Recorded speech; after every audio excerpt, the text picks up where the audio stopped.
By the end of this video, you'll understand why a young mother is now serving life in prison for the death of her daughter and why many believe she may be innocent, because the only eyewitness was her 6-year-old son.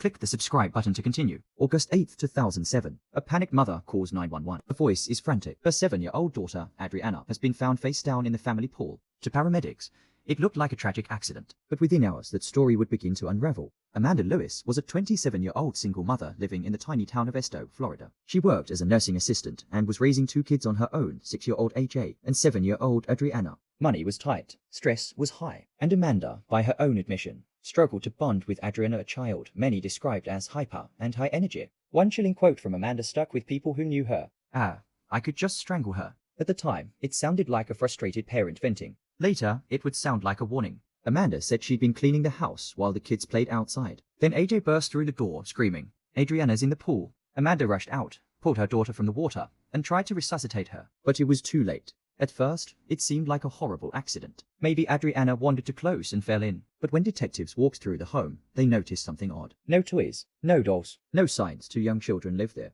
Amanda told investigators the kids had been in trouble. She'd taken all their toys and locked them in a shed. So police checked the shed. It was empty. That was the first red flag. Then came the second. Neighbors and family friends told police Adrianna was terrified of water. She wouldn't go near the pool. So how did a water-phobic 7-year-old end up drowning just feet from her home? Amanda's 6-year-old son, AJ, was taken in to speak with a forensic child interviewer. And what he said changed everything. AJ claimed he saw his mother hold Adrianna underwater. He said she was angry that Adrianna had misbehaved. She put her in the pool and kept dunking her. He told them. She didn't stop, multiple times, until Adrianna stopped moving. But there was a problem. AJ was only 6. And as investigators questioned him further, his story kept changing. Over a dozen times. Some experts warned, at that age, children can confuse memory, imagination, and suggestion, especially under stress. Worse, AJ had a history of making things up, even being punished for it in the past. Amanda was brought in for a polygraph. She passed, but polygraphs aren't admissible in court. The real blow came from the autopsy.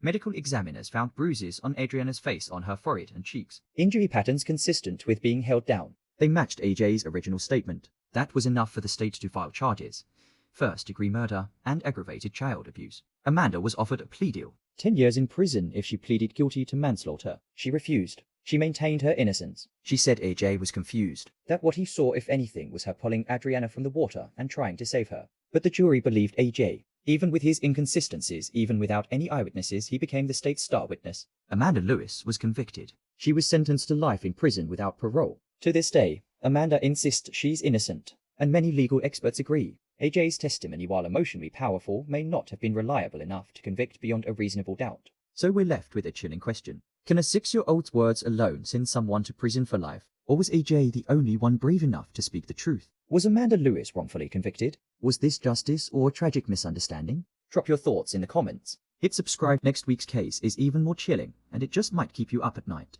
Thanks for watching.